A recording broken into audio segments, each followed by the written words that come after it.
ni. Verse 8.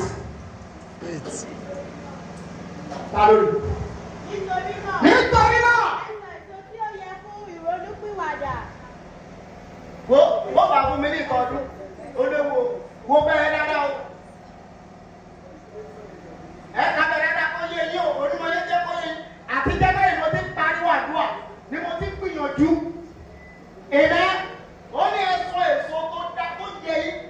Túbẹ̀ yẹ kàdàdà tí yóò wá yẹ kílẹ̀. Nítorí náà. Èso tí ó yẹ fún ìrònúpìwàdà. Sórí ohun tó bá gbé wá fún mi yẹn. Lè máa lọ pé lórúkọ Ọlọ́run àánú. Ọdún tó ń bọ̀ á tún yẹ ìdílé yìí lọ.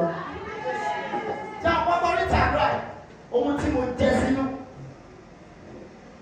Ọ̀rẹ́ wọ́n sọ pé oúnjẹ àjẹmọ́nú olùṣọ́ ẹ̀yìn yẹn kò dẹ̀ lè fi ṣépè fún ẹ. Sọ̀rọ̀ bẹ́ẹ̀ kí ló wí? Ó ti bẹ̀rẹ̀ yẹ́sì. Ṣé òun nìkan ló gbé wá wá? Kí ẹ má sì ṣe rò nínú ara yín. Ẹ má ṣe rò nínú ara yín o. Wípé àwa ni Ábúráhámù ní bàbá. ẹ má ṣe rò ní ara yín pé ṣé Ábúráhámù ṣe bàbá wa ni. Kí èmi wí fún yín. Mo wí fún yín o. Ọlọ́run lè yọ ọmọ jáde láti inú Ẹ̀gbọ́n sà kó o tó kúrò bí ẹ̀yin gbogbo ọbẹ̀ ọmọ láyé ọmọ rẹ máa gbé ẹ dìde. Jésù ìbẹ̀rẹ̀ mo fẹ́ kó o kẹ́kọ̀ọ́ wọ́n bẹ̀rẹ̀ rárá o. Wọ́n wò pé ṣé Abraham ṣé ìra ọmọ tó jáde tó lè sọ èdè ènìyàn sà? Ẹ̀gbọ́n sà ó mọ̀ pé bó bá jẹ́ kándù kan ṣe ló bá dọ́rùn oṣù wa sọ pé àtìrán dìrán ẹ̀ bí wọn kì í bá sórí ilé ń bẹ̀ ìwọ máa sórí re. Agbáwo ìyá ẹ sọ̀rọ̀ ní ẹgbẹ́ afẹ́gbàdúrà mi sà. Ọlọ́run lè yọ ọmọ jáde láti inú òkúta. Wọ̀nyí wá fún Ábúráhámù. Àti fi àkéde gbòǹgbò yìí. Ta ló fẹ́ sàmì bí mo sọ̀rọ̀ bí wòlíì ọ̀tá tó ní kó má rò wọ́n ní 2025 lò àáké olúwa ń ké wọn dànù. Àmì Jésù. Màmá ń sọ lẹ́nu báyìí. Ẹ kà náwó ọ̀tún yẹn sókè. Lórí tó bá ti wá. Ṣẹ́rí òfin kan tún lélẹ̀ náà o. Mo bẹ̀rẹ̀ kan 2025 ẹ̀ ní rí ìbínú olùṣọ́ àgùntàn yìí. Bí n bá fi rí fóònù kan lọ́wọ́ ẹ̀ lásìkò tó ń gbàdúrà tàbí àsìkò tí ẹ̀mí ṣiṣẹ́ lọ́wọ́ fóònù yóò ní ṣiṣẹ́ mọ́. Ẹ tẹ́sẹ̀ o, èmi máa ní kọ́ lọ́kọ́ kíní yẹn tàbí kíní kọ́ bá mi ṣe. Are you get to the off to the phone? After service to the anáwó o lè ṣe.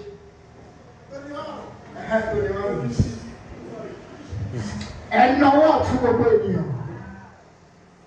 Àdúrà mélòó wọlé wọlé mẹ́ta ni lẹ́yìn mẹ́ta ẹ kò sọ̀rọ̀.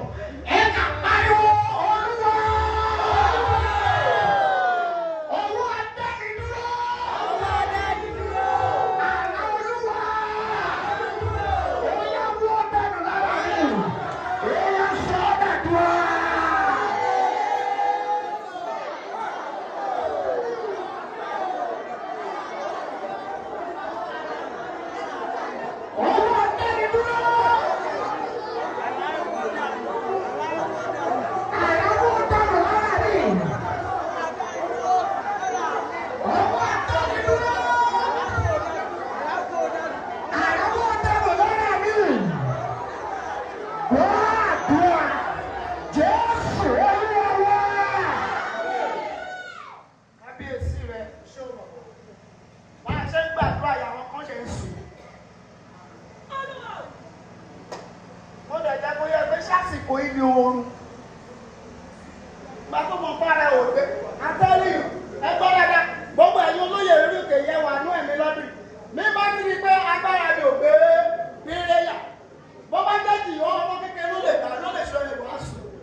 o lè tàbí bó bá sùn o lè sùn àsìkò yìí orúkọ ẹ̀nà ọwọ́ méjèèjì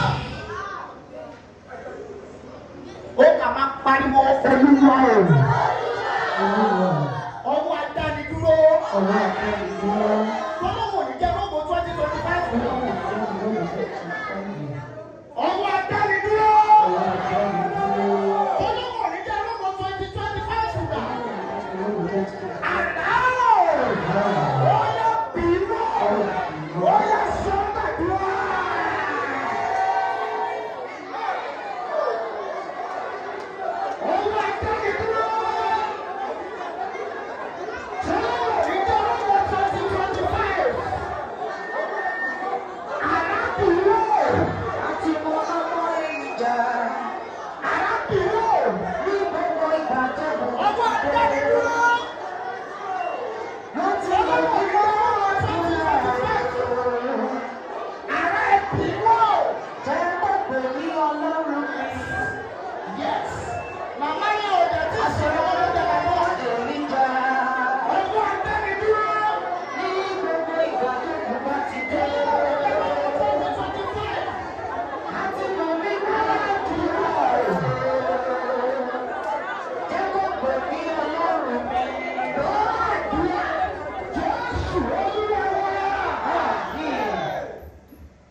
Mi ò bá ẹmu ṣe bẹ́ẹ̀. Má gbàgbé 2025 ohun tí mo nílò òun ni authority tí n bá níbo tí ń lọ àánú kó bà mí ẹ. Tó ti fi gbàgbọ́ bá onídìí káàfẹ́ tó fẹ́ fún àtàlẹ́ náà ìlú. Ẹni tó dẹ̀ bá máa gbà ó máa padà gbà.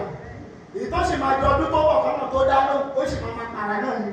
Ẹ ń ṣàmì gbogbo ènìyàn bó ti náwó ọwọ́ adánidúró tó lọ́wọ́ òníjọ́ mẹ́ẹ̀kì nínú 2025 àrà Olúwa ó gbà lára rẹ̀.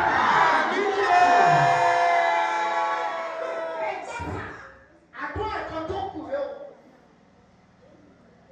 Ẹ̀yin abẹ́ ọmọ mo fẹ́ kẹ́ ẹ rí àdúrà yẹn gbà. Kábíyèsí. Bàbá, ṣẹ̀rí àsìkò tí mo kọ́ sọ fún gbogbo ènìyàn wípé àkókò tó wà yìí kì í ṣeré. Ọjọ́ mẹ́ta péré tó kù yìí o gbọ́dọ̀ wà nínú àdúrà. Màmá o gbọ́dọ̀ ṣe bí o gbọ́dọ̀ wà nínú àdúrà. Torí ọjọ́ mẹ́ta tó kù yìí bí wọ́n ti ń lé pé ẹran ọdún yẹn àní mo gbọ́dọ̀ pa bẹ́ẹ̀ àwọn kan sọ pé ẹran tiẹ̀ gbọ́dọ̀ àwọn gbọ́dọ̀ jẹ. Lórúkọ Jésù. Ẹ̀yin tó kò ní nínú ìwọ lé pé o gbọ́dọ̀ fẹ́ràn ọdún àwọn kan náà léwọ̀ pé ìwọ yìí ṣe agbọ́dọ̀ yẹ lọ. Ṣé o rẹ́dì? Ẹ̀náwó méjèèjì gbogbo ìkórè àbí wọn. Ó kà máa pariwo àṣẹ inú pẹ́pẹ́. Ìjọ nítorí ọ̀rọ̀ mi. 2025. Ọ̀dì wọ́n. Má jẹ́ ìsìnkú ọmọ. Ọ̀yá ta ló sọ ọ́ dàdúrà.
Ẹ kíyèsí sà, nítorí fọ́ọ̀mù ẹ̀ wípé ọmọ mi dẹ̀ fáyìn owó mi yọ ó ti wá ṣòwò ẹ̀ nípa kíni o nípa aṣọ tó dá. Are you ready to pray? Ẹ kà náwó yẹn gbogbo ènìyàn àti wọ́n tó ti bímọ àti wọ́n tó ti bímọ agbọ́dọ̀ tó pariwo Olúwa aṣọ ìgbà mi agbẹ́niwáyé wọ́n tó daṣọ ẹkú fún mi aṣọ ìgbà mi agbẹ́niwáyé wọ́n tó dẹ́kun mi èyí aṣọ ẹ̀dùn.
Má fi kan gbà kan lọ́wọ́ mi, jíjà tí mo jáde mi ò lójú ẹ̀kún.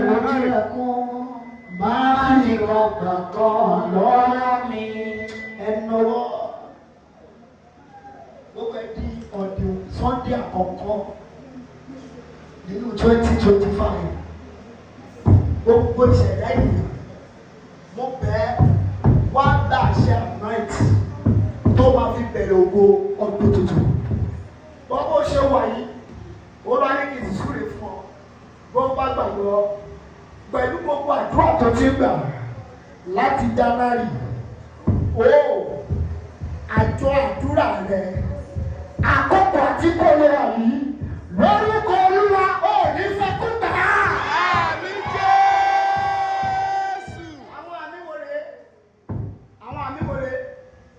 àmì wòre bàbá kan pè mí lọ́dún kẹta ó dídí àgbàwò ní orí òkè ó sọ gbọ́dọ̀ kan jáde ó ní Agodo mo ní sà ó ní àwọn prayer point yìí mo ló ti rí mú mo ní ní ìlàkọọ́lẹ̀ o ṣùgbọ́n ìgbàkigbà tí bá ti bẹ̀rẹ̀ ta àánú gbọ́dọ̀ fọkùn jáde ẹgbọ́n gbogbo ìṣẹ̀dá lórúkọ Ọlọ́run àṣẹ bí 2024 ti ń parí ọjọ́ tó parí gangan wọn ò ní fi kú tẹ́ ẹ lọ́nà.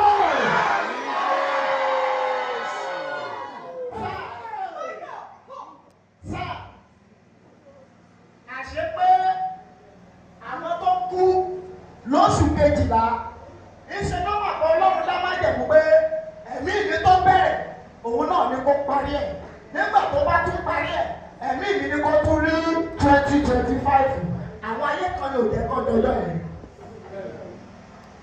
má bínú kó wálé nínú ayé yóò sọ pé kábíyèsí rẹ̀ ènìyàn yóò sọ pé ọwọ́ rẹ̀ kò lè já sí rere òní yóò sọ pé ayé rẹ̀ kò lè ní àpọ̀mọ́.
yìí àtẹ̀yìn tẹ́ tí wà ní ti bẹ́ẹ̀ kóṣù kìíní ọdún tó parí mo gbàdúrà ògo tuntun bẹ̀rẹ̀ láyé. Ayé ẹgbà ẹ̀ mo láyé gbà ẹ̀ nílé ọkọ ọ̀run fàyè gbà ilé bàbá àánú fàyè gbà ilé ìyá àánú fàyè gbà ẹ̀gbọ́n àtàtì tí máa ń bọ̀ ọmọ ológo ó máa sọ pé ẹ̀jẹ̀ ló pọ̀ kú pé ẹ̀jẹ̀ ló pọ̀ tó fi kú Ọlọ́run tó ní wákàtí tí mo wà àti lórí àwọn ọmọ kékeré àti lórí àgbà àti lórí obìnrin àti lórí ọkùnrin akabikala ayibirola mọ́sọ̀ọ́dúnrún àṣàṣì ìdíyẹ tó o bá tàkálẹ̀ méje tó lè ṣàmì méje iná yóò dànù lórí ẹ̀.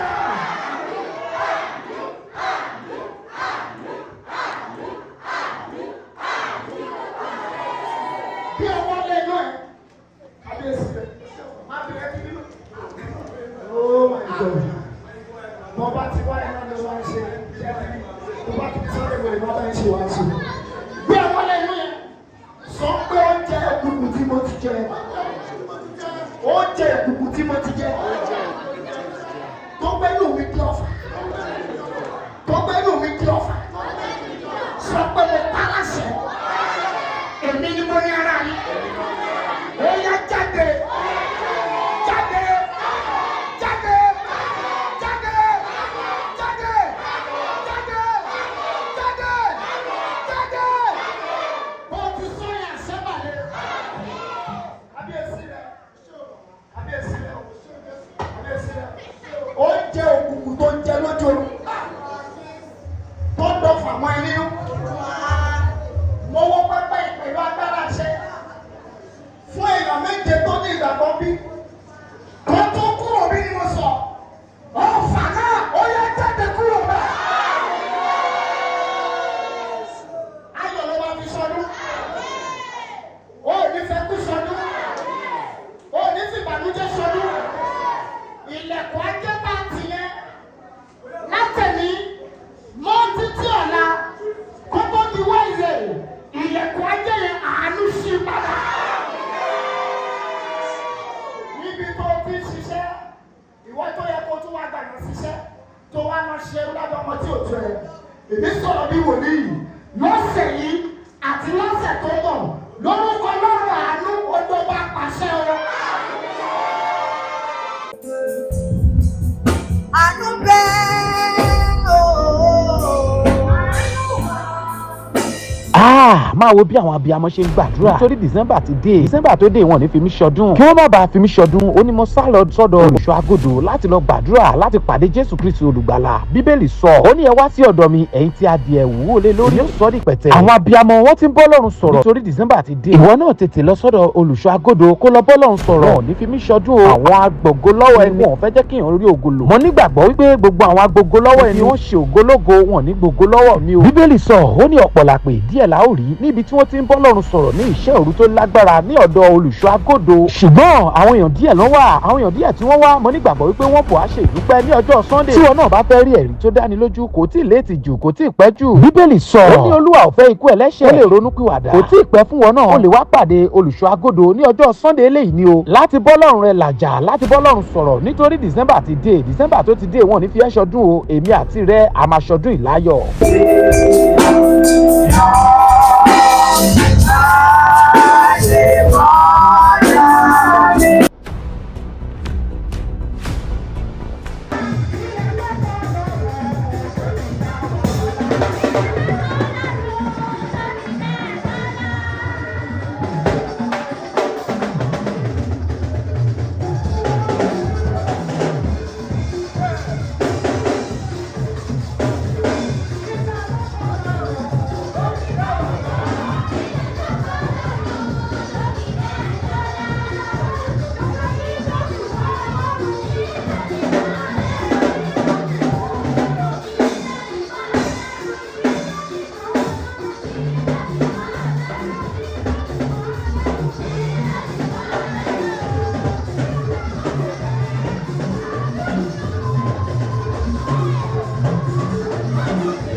Thank you.